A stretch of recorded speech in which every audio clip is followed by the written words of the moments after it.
pero muy bienvenido, mi estimado telepensante. Mire quién me acompaña hoy para hacer el tremendo aporte, no solamente desde su libro, La dictadura comunista de Salvador Allende, sino que a través también de Esfera Pública. Nicolás Márquez es argentino, es abogado, es escritor, ha dado una tremenda batalla por las ideas de la libertad, es una persona que nosotros celebramos esté de nuestro lado, por supuesto, Nicolás, con una trayectoria de escritor muy importante y quiero destacar fundamentalmente su libro que sale a público, al mercado, esta semana en que Nicolás va a estar acá en Chile.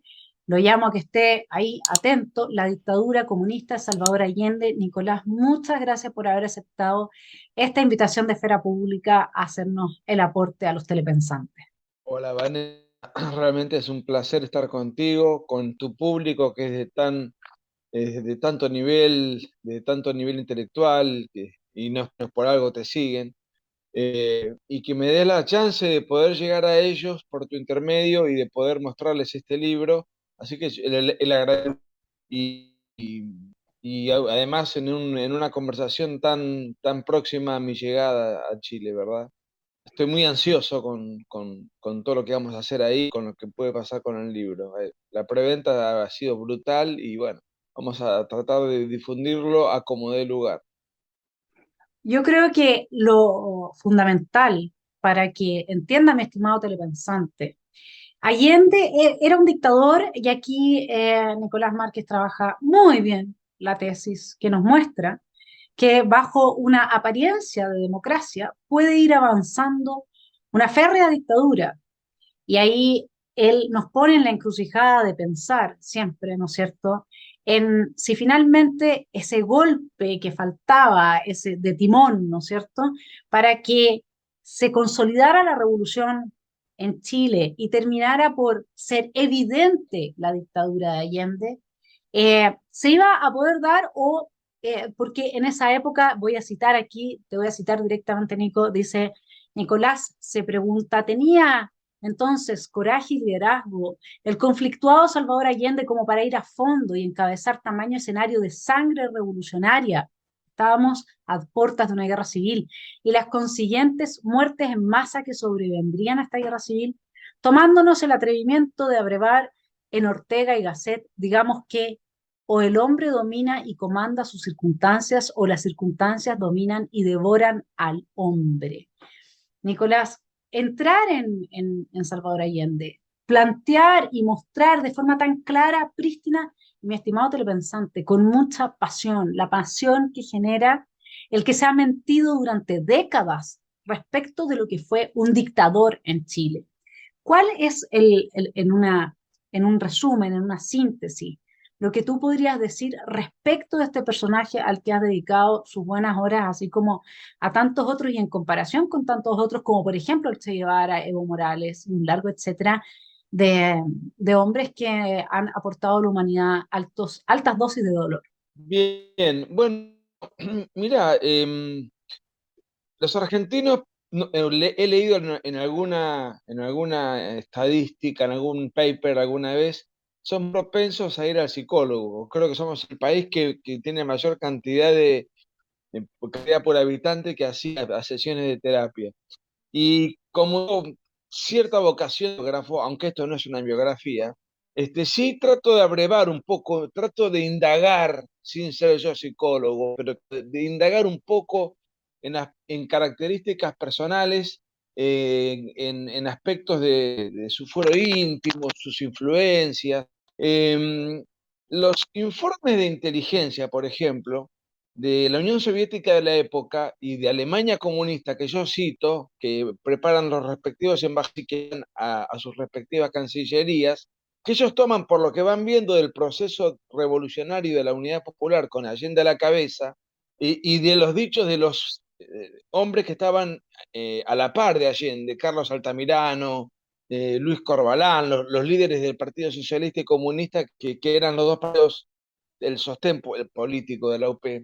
Ellos mismos desconfían de Allende en cuanto a su coraje personal, a su liderazgo, a a la determinación revolucionaria y le atribuyen ese espíritu dubitativo en un lenguaje muy propio de los 70, era un pequeño burgués, ¿no? Tener un origen social bueno, un abuelo que era médico, un padre, bueno, o sea, un padre profesional, él mismo era médico, toda la vida había hecho una carrera política profesional, incluso como ministro, y que todo es, le encantaban los buenos trajes, los buenos vinos, las damas glamorosas, o sea, era un bon vivant, digamos, como dicen en Argentina.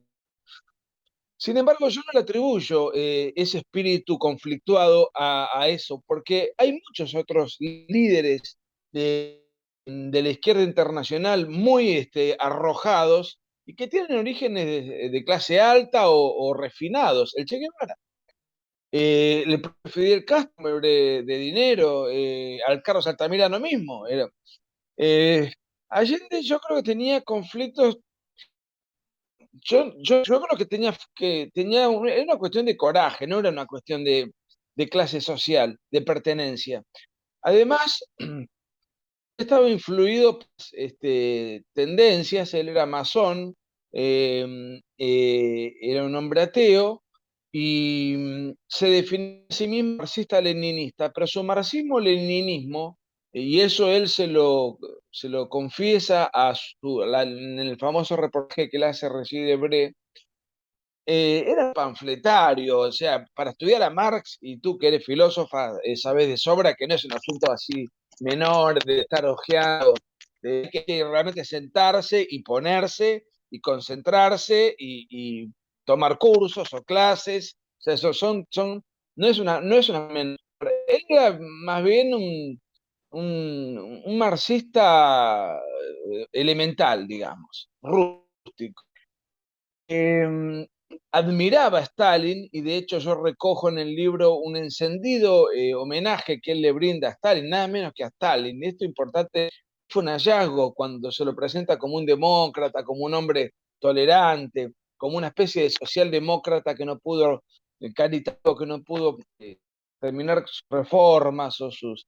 él era un hombre marxista-leninista, confeso, stalinista, confeso, era presidente y miembro del Partido Socialista que estaba a la izquierda del Partido Comunista y que en el famoso Congreso de Chillán en los años 60 había declarado partidario de la violencia armada, con excelentes vínculos con la KGB, a quien le rendía tributo y ellos desde antaño le financiaron, dicho ya de paso, la campaña de la Unidad Popular y su gobierno y también con vínculos históricos con el castrocomunismo, cuando él participó también en los 60 de esos cónclaves en La Habana para fomentar y organizar la invasión continental de la guerrilla. Con vínculos no oficiales con el MIR, bueno, de hecho, el líder máximo del GAP, el grupo de terroristas que lo rodeaban a él, que era una guardia ilegal o algo insólito, digamos, que conformada por un líder del MIR y guerrilleros cubanos. Claramente él sabía dónde se metía y se preparó toda la vida para eso. Y se postuló 4 veces como presidente. Siempre fue un personaje minoritario. Cuando es consagrado presidente, no es consagrado por el pueblo, sino que él, tanto ellos que en sus discursos ufanan de representar, sino que son consagrados por una traición a los chilenos que hizo la democracia cristiana. Bueno, y llega ahí, y ahí llega la hora de la verdad. ¿Y qué creo yo? Él se lo dice a Regis Debray. El Regis Debray le pregunta, ¿va a haber enfrentamiento armado? ¿Y cómo no va? Yo soy leninista, nosotros vamos a ir a hacer la revolución. Él ahí le dice expresamente que van a empujar a tal por las libertades, por la propiedad, van a arrinconar al enemigo de tal manera que en algún momento el enemigo que reacciona se va a producir la revolución, la guerra civil a la que aspiraban abiertamente y proclamaban. Lo que sí hubo durante el gobierno de Allende, sin llegar a esa guerra civil, es una guerrilla permanente que operaba al servicio del gobierno y el crimen político estaba a la orden del día. Yo a lo largo voy colocando hoy atentaron contra acá, mataron a fulano, pusieron una bomba en tal lugar, reventaron la cabeza a Sultano, inclusive el famoso magnicidio a Pérez Sujovic, efectuado por terroristas que él indultó ni bien llegó al poder, ¿no? Yo diría que Allende fue, y esto es un poco la tesis del libro, es, él fue cuando hablo de voy al espíritu histórico del concepto romano, hablo de lo que hoy conocemos habitualmente en el lenguaje político común como dictadura. Él fue dictador, no fue totalitario, que sí lo es, por ejemplo, Fidel Castro, sí lo ha sido Fidel Castro. No lo fue porque, como decimos los argentinos, no le dio el cuero, no pudo llegar a ese extremo y se produjo el 11 de septiembre del 73. Pero esa era es una intensificación de ese avasallamiento por sobre las libertades individuales. ¿Y cuál es la diferencia entre un gobernante autoritario y uno totalitario? Una vez leí de un filósofo argentino bueno, Juan José Sebrelli, que la diferencia es que el gobernante autoritario quiere de la población la obediencia y el totalitario, además de la obediencia, quiere la adhesión. Por eso aparece el culto a la personalidad, aparece todo un aparato de espionaje, de persecución, o sea, que se trató de llegar a ese extremo. Eh, pero no lo logró, no lo logró. Fue derribado antes de tiempo y hubo una gran resistencia. Eh, eh, y finalmente, él no tiene las agallas como para hacer el desastre que hizo, al que arrastró a Chile, al empobrecimiento, al encarecimiento, a la carestía, a las hambrunas, el crimen político, las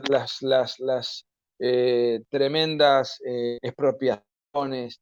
eh, y inclusive me ocupo de un aspecto un poquito, en algunas páginas que son un poquitito aburridos, pero que me parecían muy importantes, que es qué dijeron las instituciones del gobierno de Allende. O sea, el Congreso, la Cámara de Diputados, que se estaba viviendo en una dictadura y con crimen organizado, con cubanos infiltrados, donde no había derecho de propiedad, donde la justicia no existía. Si a mí los terroristas me quitaban mi predio, yo iba a la justicia emitía una declaración para que se me restituya la propiedad legítima que legítimamente me pertenece, pero esa ejecución de sentencia no se producía porque el gobierno aplastaba el accionar de la justicia.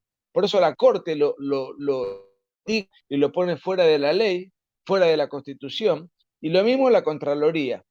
O sea que técnicamente era un ente ilegítimo. Ingresó por una vía institucional válida y a partir de ahí dinamitó todo ese sistema e instaló un poder paralelo. Yo me acuerdo cuando comentábamos fuera de cámara contigo, que yo acabo de escribir hace unos 10 años sobre Chávez, Bolívar, Chávez, bueno, un librito que escribí sobre Chávez, uno sobre Evo Morales, uno sobre Correa y otro sobre el kirchnerismo, como para, digamos, hacer un repaso en varios tomos de los dictadores del socialismo del siglo XX. Y cuando daba una charla o daba una conferencia, previamente repartía el acuerdo del 22 de agosto del 73 que hizo la Cámara de Diputados chilena, donde ponen todo esto, todos estos atropellos, la infiltración cubana, la guerra y el terrorismo, la ausencia de derecho de propiedad, la paralización de la justicia, la desatención completa del poder legislativo, bueno, la educación marxista en los colegios, los periodistas encarcelados, periodistas perseguidos, huelguistas perseguidos, todas las denuncias que hace la Cámara de Diputados, y quito todos los rasgos de ese informe que le permitan conocer al lector de ese texto, antes de empezar yo, que lo involucren a Chile, ¿no? El país era neutro. Entonces yo les preguntaba, este país es, y todo el mundo me decía, bueno, es de Venezuela, de la Asamblea Nacional. No, es Chile del 73, esto era Allende. Ya empezaba tanto, porque no lo podían creer, tenían una imagen distinta. quien fue probablemente el peor presidente de la historia de Chile, es el más homenajeado, es el intocable, y es el que tiene la estatua en la Casa de la Moneda. Así que bueno, te hice un repaso así medio desordenado Sí, hay, de hay cómo gran libro. no, un buen repaso, porque es un buen resumen. A mí me gustaría detenerme en algunos aspectos que son clave. Bueno, tú, Nicolás, empiezas con un análisis respecto de lo que fue el gobierno de Frei Montalva, ¿no? El Kerensky chileno, como se le llamó. Y a mucha gente se le olvida que nosotros tenemos una democracia cristiana muy influida por la teología de la liberación, que abrazó el marxismo, una parte importante de la democracia cristiana, y hoy día vemos renacer en esa parte de la democracia cristiana que está a favor del apruebo, nuevamente ese pacto, uno diría, con el diablo, porque claramente la revolución marxista lleva a la pobreza, a la destrucción de la vida de millones de personas, ya no se necesitan pruebas empíricas para eso. Pero en la visión que tú aportas respecto de Eduardo Frei Montalva, hay hay algunos puntos interesantes que me gustaría, mi estimado telepensante, que leerle. Por ejemplo, cuando Nicolás cita en su libro a las conclusiones que llega el Congreso Nacional de la DC en 1966. Punto uno, la revolución en libertad es el paso de la sociedad capitalista a la sociedad comunitaria. La DC proclama que su finalidad histórica es realizar la sociedad comunitaria. Dos, será la nueva sociedad una sociedad clasista, no será clasista, sino solidaria. Eso está en el proyecto de nueva constitución ahora. Tres, será comunitaria en el sentido que se trata de una sociedad de trabajadores, donde los medios de producción que requieren del trabajo colectivo pertenecen a la comunidad nacional o a las comunidades de trabajadores. Cuatro, la vía de desarrollo no capitalista se caracteriza por lo siguiente: planificación democrática de la vida, planificación democrática, les encanta el apellido democrático, de la vida económica, reforma agraria masiva que termine con el latifundio y establezca formas de propiedad campesina no patronales. Todo esto fue impulsado desde Estados Unidos también, ¿no es cierto? ¿Cómo ves tú esta preparación? Porque es curioso, fue a nivel continental, o sea, desde Chile nosotros también podemos leer lo que pasó en otros países. Se empieza a impulsar toda este ideario, ¿no es cierto? Un poco John Kennedy, qué sé yo, con su planificación, su reordenamiento de lo que tenía que ser las sociedades latinoamericanas, y de ahí se llega en todas partes, se termina con lo que se ha llamado dictaduras militares, pero nadie ha hecho el análisis que estás haciendo tú, que lo que había antes de la respuesta militar, que es la reacción, es el avance de una dictadura y que no parte, curiosamente, con el poder, con las personas, con Allende en el poder, sino que con Frei Montalva en el poder. Cuando Allende toma el poder, ya el 25% de los medios de producción en Chile estaban en manos del Estado. O sea, fue un gobierno claramente un gobierno que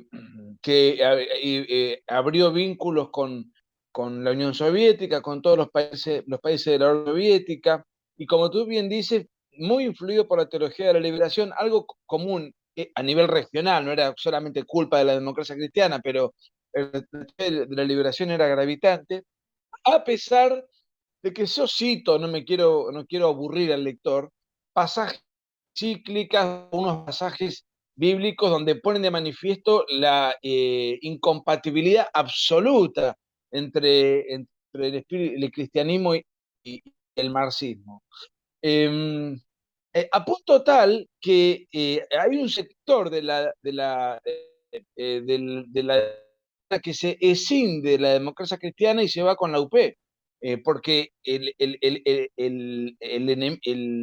la oposición, encabezada por Allende a ese gobierno, lo corría por izquierda. Entonces, es como que era una competencia. A ver, la democracia cristiana tenía que congraciarse y tratar de avanzar e ir más allá.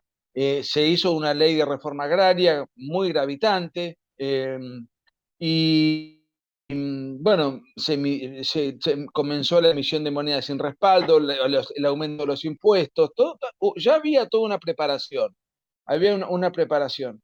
Y realmente en el año 68, un libro que yo no sé cómo cayó en mis manos, se publicó en Chile, a ver, no, acá no, pensé que lo tenía.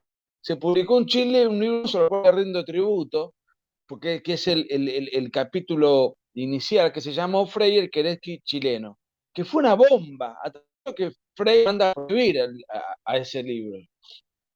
A esto se le suman otros aspectos, porque la democracia cristiana era un partido político.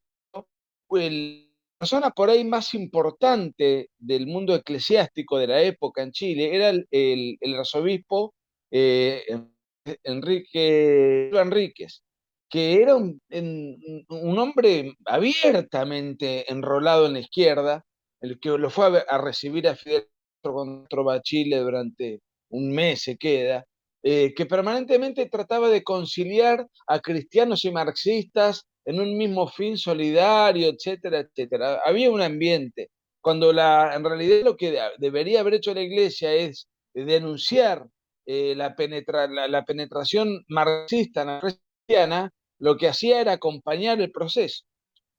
Pero fue tan malo el gobierno que la gente no votó por la democracia. La cristiana salió tercero con Rodomiro Tomic, pero de todas maneras le entregaron los votos. Después se arrepintieron, porque Frei Montalva fue uno de los que abiertamente apoyó el lanzamiento de Pinochet, y yo traduzco sus cartas y sus pronunciamientos y manifestaciones.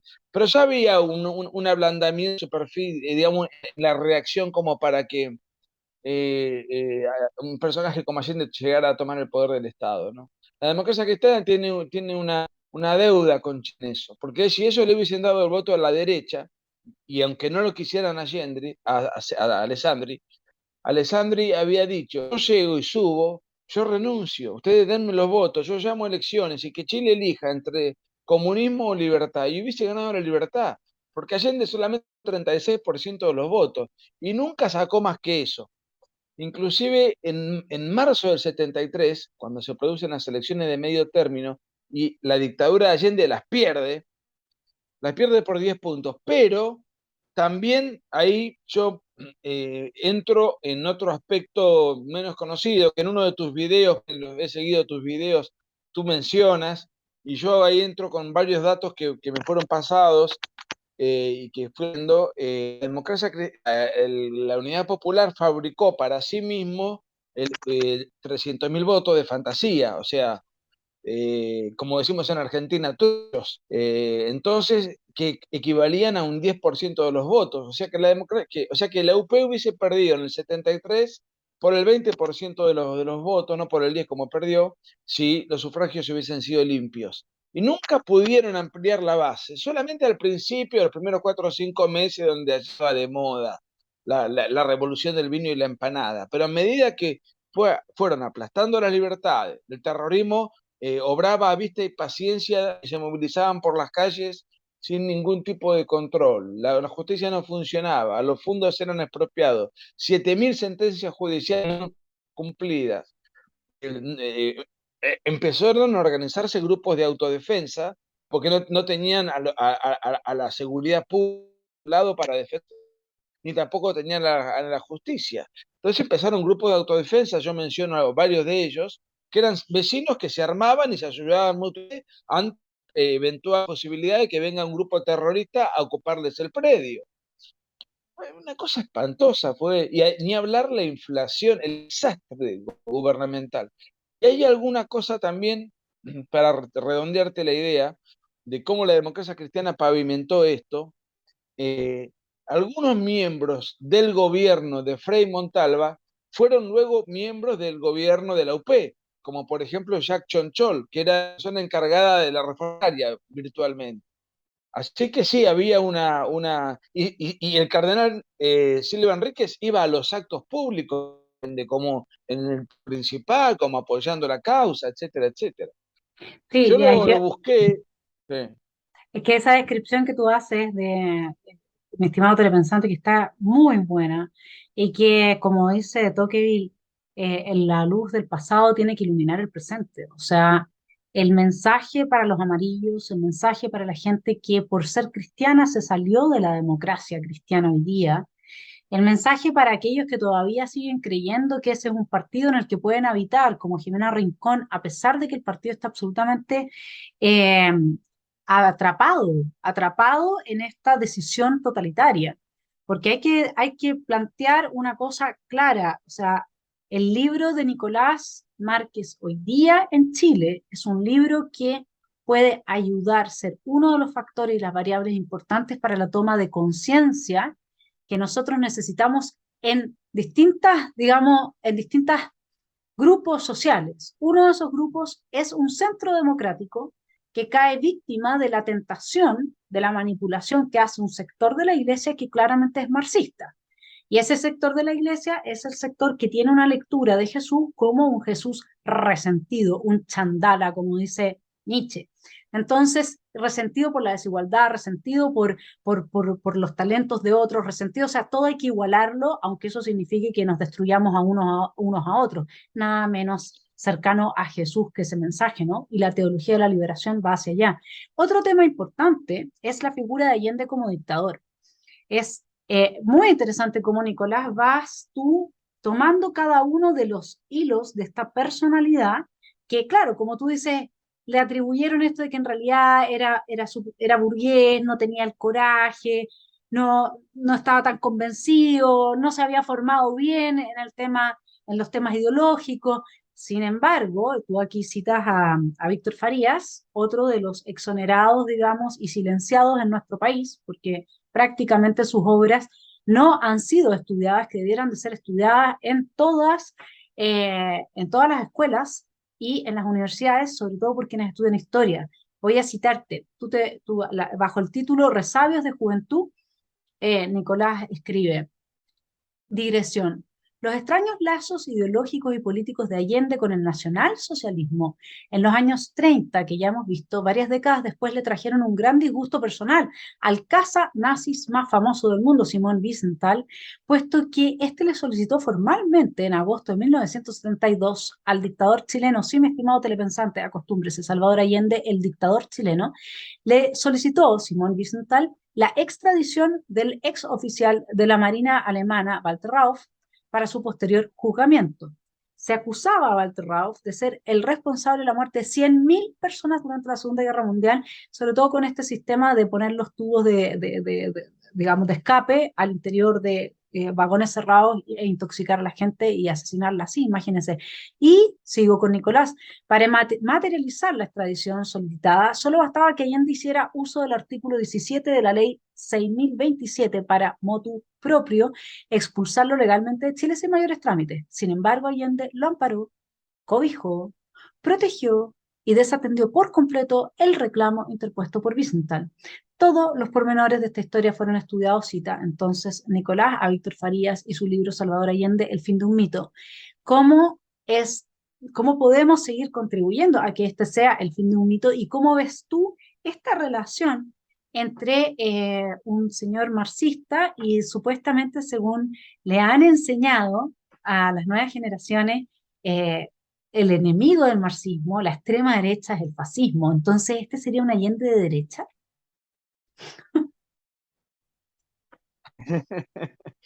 No, a ver, hubo un antecedente que yo lo cito en el libro, siempre siguiendo a Farías, porque esto es una investigación de Farías. Quiero aclarar una cosa entre paréntesis. El otro día, porque es necesario hacerlo, no quiero atribuirme méritos que no pertenecen. Con mucha amabilidad, en una nota me decían, bueno, tú te atreviste a decir lo que los chilenos no dijeron. No, no, momento, momento. El grueso de las fuentes que yo tengo, de la cantidad de libros, son chilenos. Por alguna razón no han trascendido o no han sido difundidos, pero sí hay chilenos que han desempolvado a Salvador Allende y le han encontrado debilidades y miserias gravísimas. Es el caso de Víctor Frank, escrito, por lo menos yo tengo 3 libros de él, sobre Allende. Eh, eh, Él ya había tenido vínculos indirectos con el nacionalsocialismo porque cuando él fue ministro de Salud, el presidente de la época hizo un acuerdo comercial con el Führer y donde había toda una serie de beneficios mutuos, incluso se habló, según confirma y documenta Víctor Farías, de una coima, un cohecho para que cobren los ministros, y ahí tenían que aprobar determinada, además, y ser beneficiada con un empréstito, y se iba a hacer, bueno, una suerte de puerto para los alemanes, bueno. O sea que yo lo que digo es, eh, Allende no era nazi, no persiguió a los judíos. Hay alguna declaración de él antisemita citada en el libro, pero es una declaración aislada, y que no obedeció a una política o a una convicción. Él era stalinista, que no sé qué es peor, porque la realidad es que si nos va a la pero era permisivo. Por alguna extraña razón que yo no puedo explicar de su psicología, él no sentía aversión por el nazismo. Cuando fue ministro podría haber renunciado ante un acuerdo. Cuando fue ministro podría haberse apartado de ese contubernio que se armó, que está en el libro descrito rápidamente, porque fue en una época muy anterior al ascenso de la Unidad Popular, y lo cobijó. Víctor Farías habla de que Allende tenía una identitaria. De hecho, ahí está el subtítulo del libro, habla algo de eso. Entonces, todos esos sistemas están organizados de esa manera, totalistas, como su nombre lo indica, más allá de que sean el hitlerismo o el estalinismo, Allende sentía alguna suerte de fascinación. Eh, bueno, pero sí, efectivamente, él tuvo vínculos directos e indirectos de cobijo, de exculpación, con el nacionalsocialismo, y cuando tuvo que tomar decisiones políticas contra el nacionalsocialismo o contra determinados sindicados como tales y que participaron de la Segunda Guerra Mundial, él no movió un dedo. Es una curiosidad también, es una curiosidad. Eh, Claro, lo que pasa es que él deja entonces abierta la puerta a que sean otros los que carguen el muerto. Tú citas a Carlos Altamirano cuando dice que él, para que quienes no lo sepan, era el secretario general del Partido Socialista. Carlos Altamirano dice: la política de los partidos revolucionarios no puede estar determinada por mezquinas consideraciones electorales. La cuestión básica del poder jamás se resolverá en la tribuna parlamentaria. Siempre ha sido y es fruto de la lucha insurreccional. Cuando no se le tiene asco a la violación de los derechos humanos, entonces evidentemente que uno puede hacer la vista gorda y dejar que otros sean los que se ensucian las manos. Y desde esa perspectiva, Allende es un cobarde. Y la gente que de su propio partido, que le hizo la vida imposible, que tú también lo describes, tenía toda la razón en estar enojados con Allende. Porque al final él se dedicó bastante como buen burgués a la farra, su payita, tener su vida, ¿no es cierto?, con sus lujos, etcétera, y dejó que otros se ensuciaran las manos y fuesen avanzando con una revolución que lo llevaba a él como un, digámoslo así, como un rey arriba, como cuando los llevan así sobre un trono, pero los llevan como los esclavos, ¿no es cierto?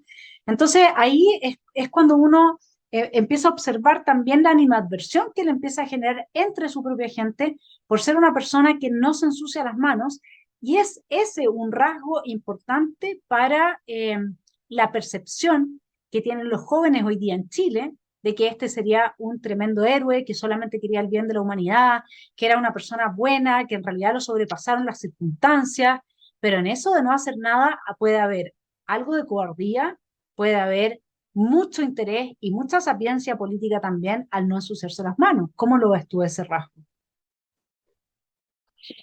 yo creo que, a ver, eh, por un lado se puede interpretar como que él no tenía las agallas suficientes como para dar un golpe de palacio, de los más sanguinarios.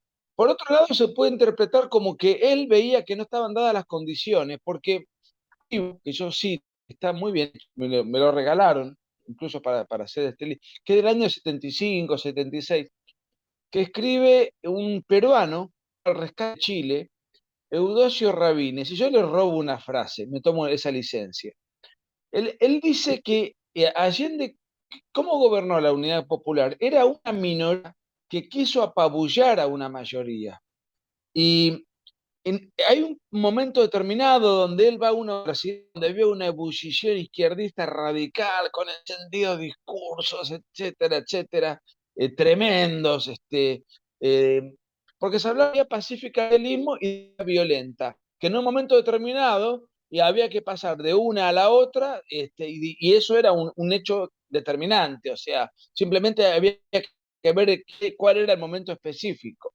Eso es lo que se planteaba todo el tiempo, era la gran dicotomía que planteaban Altamirano, Corbalán, otros prestigiosos periodistas, inclusive Joan Garcés, que es un comunista que creo que vive, abogado, ideólogo, que Allende lo trajo desde España para que era una especie de, qué sé yo, como lo era la CLO con Cristina Kirchner, un vocero que le daba entidad ideológica a, a su empleador.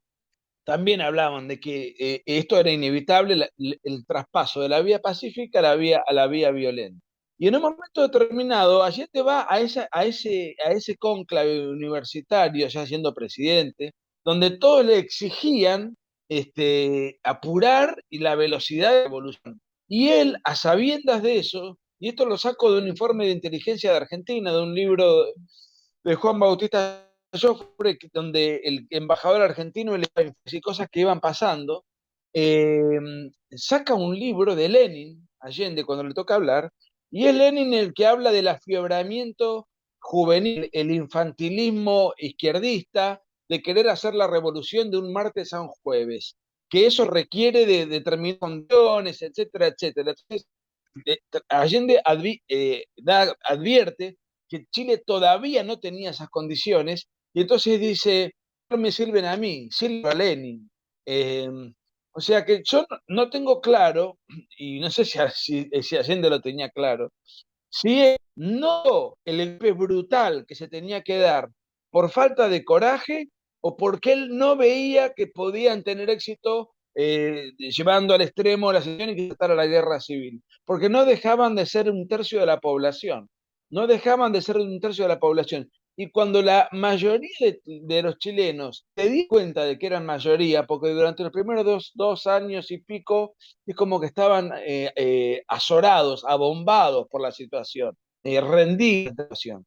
Pero en el año 73, Allende padece 4 golpes políticos muy importantes y se lo da la civilidad. Por eso yo digo en un momento que Allende no sufrió una victoria militar, sino una victoria popular. Y menciono, un electoral en donde perdió de verdad por 20 puntos, si sacamos el fraude que se hizo. Perdió técnicamente, pero además debería haber perdido formalmente por más puntos porque, como hoy dije, se hizo un gran fraude. Entonces, hubo una derrota electoral. Segundo, huelga del teniente, donde elementos del MIR fueron y mataron a los líderes de la huelga, pero la huelga se mantuvo y finalmente el gobierno tuvo que dar marcha atrás. Fue la huelga de los camioneros, donde tuvieron que dar marcha atrás finalmente. Y la otra derrota fue la pelea unificada, que era un proyecto para adoctrinar en el marxismo a los niños desde la más tierna infancia. Ya el gobierno, el propio Allende, 3 días antes del 11 de septiembre, dice, no, hay harina para 3 días, ya no había qué comer, ya la salía a la calle, las caseras de las mujeres. Finalmente, y encima aparece la declaración del Congreso, la declaración de la Corte, la declaración de la Contraloría General de la Nación, los tres al unísono declarando ilegal al gobierno. Y los 3 presidentes vivos, Videla, Alessandri y Frey, el único de derecha era Alessandri, estaban a favor del pronunciamiento militar, y un presidente futuro, líder importante de la época, que era Patricio Elwin, también estaba a favor del pronunciamiento militar. Entonces ya estaba arrinconado Allende, el gobierno devastado por la opinión pública totalmente favorable a la destitución del dictador. Y el 11 de septiembre, yo creo que Allende ahí nunca se debe haber sentido tan solo en su vida. Y quedó solo y escapó de sí mismo, de sus responsabilidades Y lo que los militares no lo querían matar, eso está totalmente chequeado, incluso son cosas que se pueden ver en YouTube, los famosos los llamados telefónicos a la Casa de la Moneda, diciéndole, le damos a respetar la vida, ríndase, váyase, tiene un helicóptero a su disposición, elige el país a donde quiere irse. 4 veces insistieron los militares con eso. No se animó, no se bancó, por orgullo que fuere, y acabó consigo mismo y escapó de sí mismo, y eso generó en Chile una profunda algarabía, hay que decirlo también. Nadie, un sector minoritario, salió en su defensa, nadie hizo una manifestación, los guerrilleros se quedaron en el molde porque Allende no logró partir a las Fuerzas Armadas, a pesar de que lo intentó con el general Prats, a quien le dedico bastante, porque es otro personaje reivindicado, pero le ha hecho un daño tremendo a Chile. Y bueno, o sea, las Fuerzas Armadas solamente fueron el último para voltear un gobierno al cual ya la chilenidad había tomado la determinación y la decisión de instituir. Así es, y ese es el relato. Imagínense, mi estimado telepensante, si es que los jóvenes que hoy día están apoyando en su gran mayoría a Boric por un tema de ignorancia, gente que en general, jóvenes que en general van a la universidad, que son adoctrinados, estuviesen al tanto de el contenido que trae este libro de Nicolás, donde él muestra realmente cómo Allende fue un dictador, por lo mismo que fue declarado ya un gobernante fuera de toda legalidad, pero además todo este análisis que se ha hecho posteriormente, que parte en el punto cero, ¿no es cierto? Golpe militar y de ahí en adelante nos hacemos nuestra idea y nuestro juicio histórico. Quiero leerle una parte del libro de Nicolás que es muy importante para ese juicio histórico. Dice Nicolás, si bien sabemos que la Unidad Popular no era un bloque totalmente uniforme, sino que existían matices y diferencias entre sí, se era consciente de que el camino a la consolidación del comunismo no iba a ser sin derramar sangre. Es una guerra no declarada, un Vietnam callado, como dijera el compañero Allende, vitoreaba Carlos Altamirano en el Teatro Caupolicán. Como fuera repetido hasta el cansancio, los agentes de la dictadura eran conscientes de que tarde o temprano había que desatar un conflicto de proporciones como antesala de la revolución triunfante. Está claro que en el curso del proceso revolucionario puede volverse imperioso, pasar de la vía pacífica a la vía armada, señalaba el secretario del Partido Comunista Luis Corbalán, quien a su vez el 3 de abril de 1973, buscando apurar el choque, disparó. Abre la cita. Jamás hemos considerado que la vía de la revolución chilena era una vía exclusivamente electoral, cierra la cita. En tanto que el jerarca comunista Volodya Teitelboim minimizaba el dramatismo de que un conflicto bélico por ellos buscado pudiera morir gente inocente. Abre la cita, esto lo dice Teitelboim. Una guerra civil no hace distinción, no es cuidadosa, no hace dos blancos exactos para matar a personas determinadas. En ella cae mucha gente, política o apolítica. De ahí que el senador de la democracia cristiana, Renan Fuentealba, respondiera en este tono. El gobierno ha declarado la guerra a la democracia chilena. La guerra es la guerra. Nosotros sabemos responderle. Entonces, ese solo párrafo en que está clarísima y muy, pero al callo redactado en lo que estaba Chile. Eso es algo que las nuevas generaciones no tienen idea. Eso es, nadie estudia y hoy día, por eso, gracias Nicolás, sobre todo en este momento que está pasando Chile, en que de nuevo nosotros en este proyecto Nueva Constitución, tenemos una declaración de guerra a la democracia. Esto es el fin de la democracia. Si es que se instala ese proyecto, va a ser así porque es un proyecto de nueva constitución inspirado en el fascismo de la guerra de todos contra todos jovesiana y en el fascismo schmittiano de la creación de puros grupos colectivos de amigos y enemigos. Y ahí es cuando efectivamente hay que esperar las condiciones para terminar de dar el golpe, digamos, final a eso. La lectura de Pinochet como figura, de Sí, cuál es un poco tú analizando, ya teniendo tan digerida la situación histórica de Chile? Y siendo argentino, yo te iba a decir que quizás por eso es que tu libro va a tener más éxito que los libros de los chilenos, porque, y yo espero que sí, no solamente porque Mi estimado telepensante es un libro que está donde la razón está movida por la pasión por la verdad, la pasión por decir y porque vuelva a iluminarse, ¿no es cierto?, nuestro presente a la luz del pasado histórico que nosotros vivimos. Entonces, uno lo que está permanentemente sintiendo en el libro de Nicolás es la necesidad de verdad, de que estas cosas terminen de decirse. Y en este momento para Chile es muy importante no solo que la democracia cristiana sepa defenderse de su tentador, que es la teología de la liberación, sino que también que la gente en general sepa que este tipo de caos conduce después a situaciones que no son moralmente deseables, pero hay reacción. ¿Cómo ves tú la figura del general Pinochet y todo lo que fueron esos 17 años de dictadura, de gobierno militar? Algunos lo ven de una forma, otros de otra, a la luz de que Allende era un dictador. O sea, es tomando tu tesis y que está muy bien descrito porque era un dictador, el ataque a los medios de prensa que ya mencionaste, la destrucción de todos los derechos humanos fundamentales.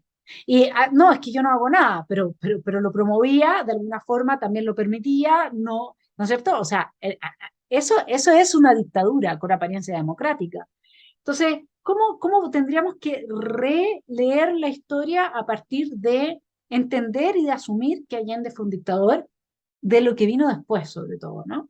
Un momento en donde Allende cuenta, yo transcribo, que el Che Guevara le regala un libro en Cuba, todavía Allende no era dictador o presidente dictatorial, le regala un libro que es una porquería. A mí me tocó leerlo en una ocasión. Se llama Guerra de Guerrillas, muy pobre, muy pobre. El Che Guevara no era un pensador, claramente. Sus características sobresalientes eran no. Bueno, pero estaba orgulloso de su libro y le apunta, le dice, para Salvador Allende, quien por otros métodos tienen los mismos objetivos que nosotros. Ya estamos hablando del año 67, ya estaba clarísimo cuáles eran los objetivos y qué era Cuba en ese momento, un sistema totalitario, dependiente de la Unión Soviética, etcétera, etcétera. Eso él se lo muestra a Regidebre. Yo, ¿cómo podría colocar a uno y otro? Yo diría lo siguiente. Primero quiero aclarar una cosa que me parece muy importante. No estar a favor del 11 de septiembre del 73 no es ser un demócrata, es estar a favor del continuismo de una dictadura, ¿viste? Terminemos con la fantasía de que unos son los golpistas, estos son los autoritarios, los otros son los demócratas. No, no, no, no. Acá había una situación donde no había medias tintas y se apoya de un lado o se apoya otra cosa, no se estaba apoyando una democracia. Por lo menos el que no apoyaba la continuidad de la dictadura vigente y cada vez dando pases más audaces. Yo digo, Allende asume por una vía legal, legítima, democrática, más allá de los pormenores, de la responsabilidad de la democracia cristiana, etcétera, pero la legitimidad de su poder no se puede discutir. Y asume democráticamente o de manera republicana o legalmente, y a partir de ahí empieza a ilegitimarse a sí mismo y a todo su gobierno, porque se aparta de la Constitución, se aparta, etcétera, se aparta de la ley, del valor de pesos de las instituciones y monta una dictadura, o sea, accede por una vía, como tantos dictadores, desde Juan Perón, Salvador Allende o Hitler. O sea, el acceso al poder puede ser legítimo, pero el ejercicio fue una dictadura. Ahora, Pinochet, y esto es muy opinable, yo casi no me meto en el tema porque no quería ramificar demasiado. Para mí ocurre lo siguiente. Pinochet asume por una de fuerza, está bien, no había otro, era la que se encontró en ese momento. Según Hermógenes Pérez de Arce, la Cámara de Diputados le está a la orden digamos, la interpretación que él hace del famoso acuerdo del 22 de agosto, digo, de Ciro Hermógenes porque era diputado en esa época y confeccionó el acuerdo junto con otros diputados. Ahora, Pinochet asume por una vía de fuerza, después podemos discutir el modo, si fue, por ha sido propio, pero desde allí va abriendo paso a la libertad, a pesar de que su gobierno fue técnicamente una dictadura. ¿Y por qué digo esto? Primero, abrió la economía, dio rienda suelta a la libre iniciativa y a la propiedad privada y a inversión, etcétera, etcétera. Eso es la disposición del fruto del trabajo. Ya eso es un avance en libertades que no existían antes del 11 de septiembre.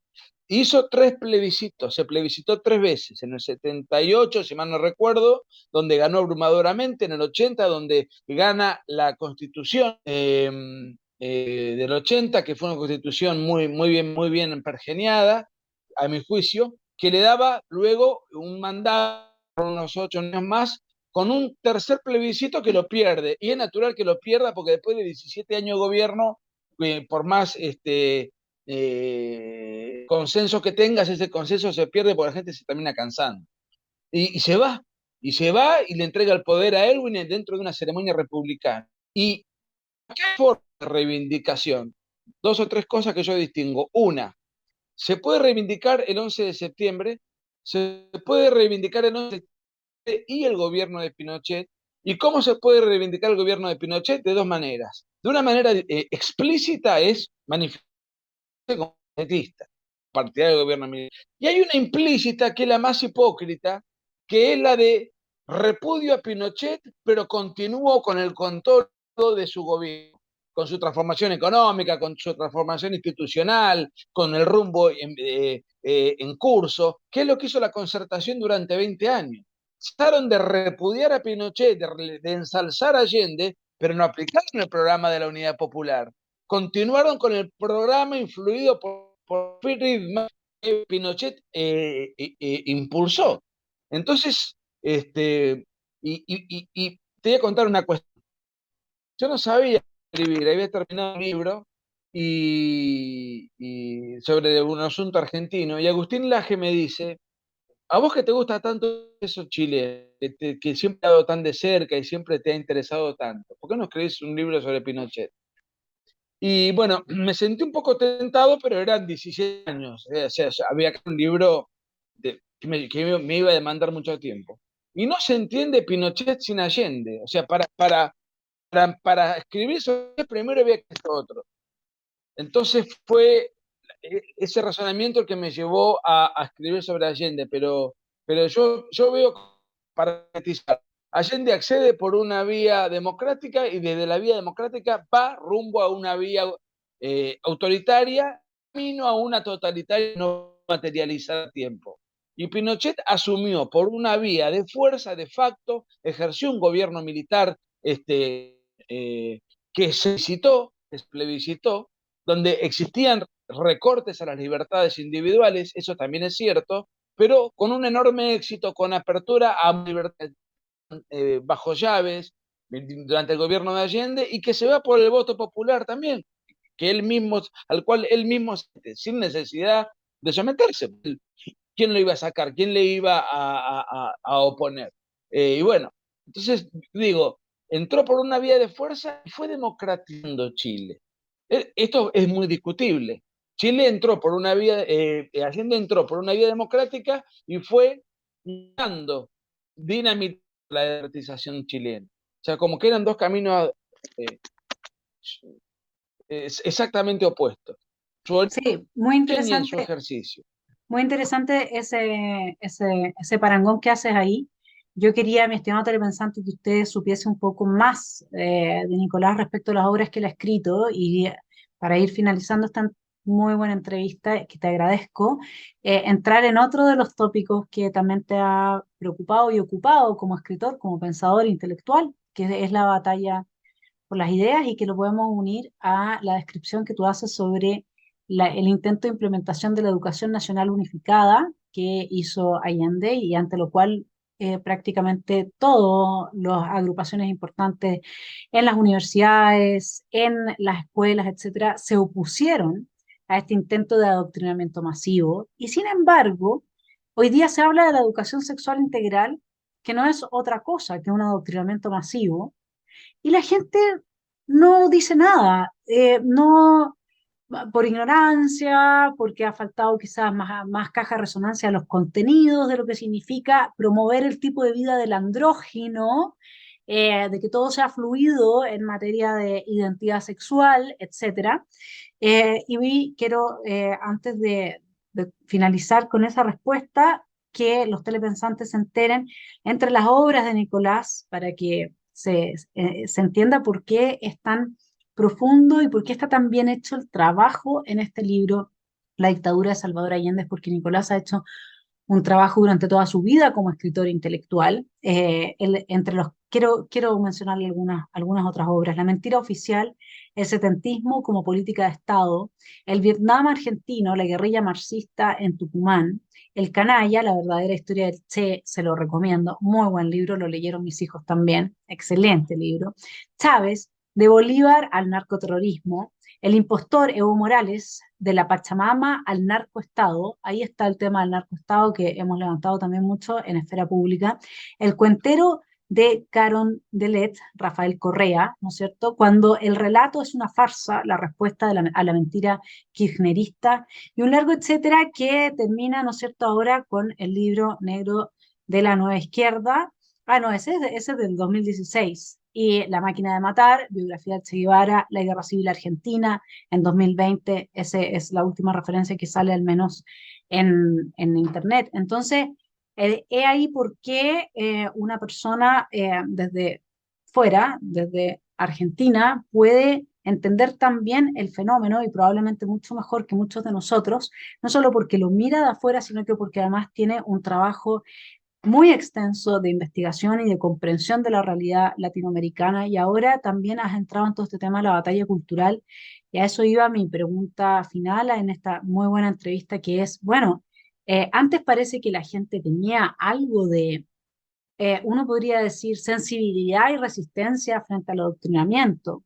Al parecer la batalla cultural y ese triunfo que tenía la izquierda ha borrado esa capacidad de resistencia, por lo que hoy día gente demócrata, gente pluralista, gente eh, con una formación intelectual importante es capaz de pararse y aplaudir la homogenización en la educación a través de la educación no sexista, que no es otra cosa que la promoción del androginismo, y de la ESI, que no es otra cosa que el fin de la estabilidad psíquica y la posibilidad que tienen los niños de comprender desde muy chicos que hay ciertos ámbitos que son propios de sí mismos en los que los adultos no tienen que ingresar. Bueno, ahí podemos hacernos una larga descripción de lo que la ESI tiene como efecto, ¿no es cierto?, en la psiquis de los niños. Pero hoy día no parece que la gente no reacciona, y en esa época sí reaccionaron. ¿Cuál es a tu juicio la gran diferencia? Bueno, por empezar, yo creo que la ESI, digamos, no es educación sexual, sino que es educación ideológica. Está fundada en la ideología de género, a la cual le he dedicado muchos años de combate, que no tiene fundamento en la ciencia ni en la biología. Ahí nos enseñan los aparatos reproductivos, todo lo que tiene que ver con hechos objetivamente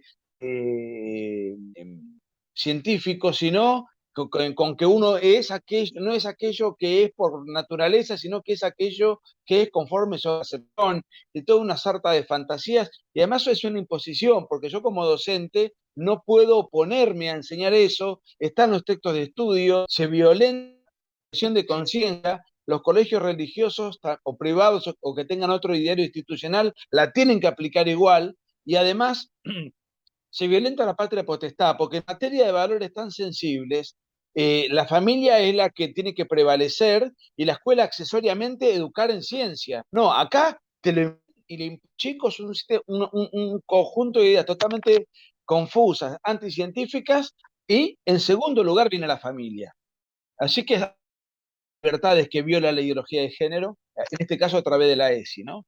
Pero yo lo que noto es que la reacción en Chile venía de la mano eh, de un aplastamiento económico. Perón, a quien le dediqué una biografía y me parece un personaje lamentable para la historia argentina, pero era muy, muy simpático, tenía siempre frases muy atractivas. Él decía que la fibra más sensible del ser humano es el bolsillo. Y en los tiempos de Allende, además de todo el descalabro ideológico que implementar, no había qué comer. Entonces, lo que me queda es salir a la calle y poner el cuerpo. Entonces yo creo que esa hambruna, de haber existido esa hambruna, hubiese existido un pasar más o menos confortable o una pobreza sustentable, a lo mejor la reacción tan fuerte contra el régimen no se hubiese producido. Porque en cambio, la ideología de género, digamos, es aplicada también en Europa, es aplicada en muchos lugares, hay una homogeneización, como tú has dicho, y además, en tiempos de la Guerra Fría, había voces que abiertamente separaban y condenaban el comunismo, por ejemplo, muchas. En cambio, hoy por hoy, si un periodista osa levantarse contra la ideología de género, es homofóbico, lesbo, transfóbico, machirulo, etcétera, etcétera, va a padecer todo el repudio de toda la comunidad periodística, lo van a sacar del canal o de la radio o del diario, o el docente va a perder su trabajo. Acá me acuerdo de una frase de Octavio Paz: la dictadura perfecta es aquella que no se nota que es una dictadura. Y todas estas tendencias ideológicas que estamos padeciendo no se nota que son una dictadura, porque no vienen con la hoja y el martillo del Che Guevara y la guerrilla, vienen un pabellón multicolor, hablando de la inclusión, hablando de toda una serie de terminología que en el primer impacto que tiene quien la escucha parece agradable, pero esconden un propósito inequívocamente autoritario. Toda la razón, Nicolás. Me parece que ahí hiciste un análisis, pero realmente a la médula de lo que nosotros estamos viviendo y que muchos lo sentimos, pocos lo dicen, pero bajo la piel no hay nadie que hoy día hable lenguaje inclusivo y que no sepa que si hace 5 años atrás le hubiéramos dicho que en 5 años más iba a estar hablando así, no nos dijera, estás loca, ¿cómo yo nunca jamás voy a estar hablando así? ¿Has visto esa misma gente? Si tú te la imaginas 5 años atrás, te dirían, ¿cómo voy a estar yo hablando así? Ninguna posibilidad, si esto es un absurdo. Esto incluso se oye tonto, se oye estúpido, digamos, se oye como si yo tuviese algún problema mayor, digamos, cognitivo, ¿no? Y 5 años después, producto de las presiones sociales y de esta dictadura que se impone multicolor, como dices tú, y con los refrigeradores llenos, esa misma gente es capaz de traicionarse a sí misma de esa manera. En, en, Ni- en Argentina el presidente habla el lenguaje inclusivo. O sea, no estoy hablando de un secretario menor, el presidente de la nación. Bueno, nosotros tenemos el proyecto de nueva constitución escrito así también y es muy ridículo y muy divertido leerlo porque de pronto dice la presidenta y el presidente de la Cámara de Diputadas y Diputados le dirá al gobernador lo que tiene que hacer con no sé qué. Y tú dices, ¿por qué no pusieron gobernador y gobernadora también? ¿Por qué discriminan a los gobernadores? Entonces uno podría realmente llevarlo al extremo del absurdo y es que es absurdo, es totalmente ridículo. El otro día un funcionario de gobierno de la parte de salud habló de las y los medicamentos.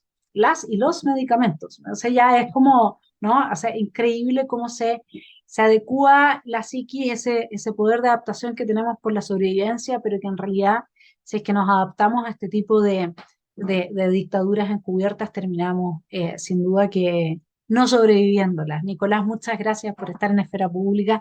Un abrazo. Espero que nos veamos en Chile. Este es un mensaje para Sí, sí. quienes están viendo tu agenda, para que podamos tener una conversación más larga aún. Y te agradezco por estar en Esfera Pública y hacer este tremendo aporte a los telepensantes.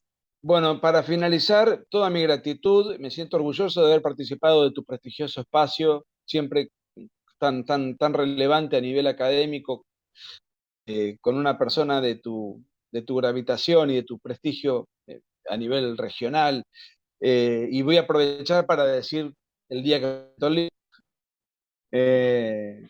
O sea, voy a estar 4 días con muchas actividades, pero la presentación formal va a ser eh, entre las 18 y las 20 horas del día 11 en el Teatro Municipal de Vitacura. Genial. Así libro. es que ya lo sabe, mi estimado telepensante, y de ahí a comprar este excelente libro, La dictadura de Allende. Y si usted es una de las personas desesperadas que ha pagado la universidad en Chile para que su hijo termine siendo adoctrinado y estando a favor de un proyecto que va a destruir la integridad territorial de nuestro país y que nos va a transformar en enemigos a todos contra todos, regálele el libro de Nicolás Márquez, léalo usted, coméntelo. Esto se va cambiando persona a persona y es a través del trabajo de personas, de intelectuales como Nicolás, que nosotros tenemos ahí un gran regalo para hacer la diferencia, sobre todo con estos jóvenes hoy día capturados por la ideología instalada desde las universidades.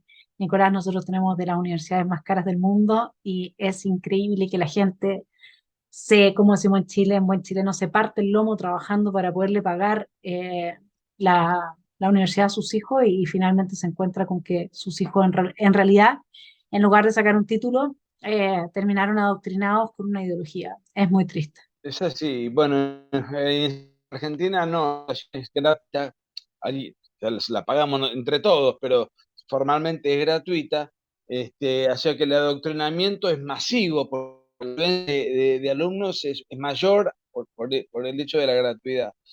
Y si me permitís, finalmente, quiero declarar que el libro se puede conseguir, y enseguida qué y dónde lo pueden conseguir, también en el Instagram de la revista Infinito, Individuo, y en la internet ahorrosyesos.com, también, por vía directa y le llega al domicilio. Así que yo te agradezco infinitamente esta posibilidad que me has dado. Y sí, ahora voy a mover los hilos de la agenda para ya coordinar contigo un buen café o un buen pisco. Buenísimo, Nicolás. Lo voy a estar esperando, te la voy a cobrar. Un abrazo grande. Que estés muy bien, tengas Gracias un por lindo fin de todo. semana y nos vemos muy pronto. Chao. Muchas gracias, Vanessa.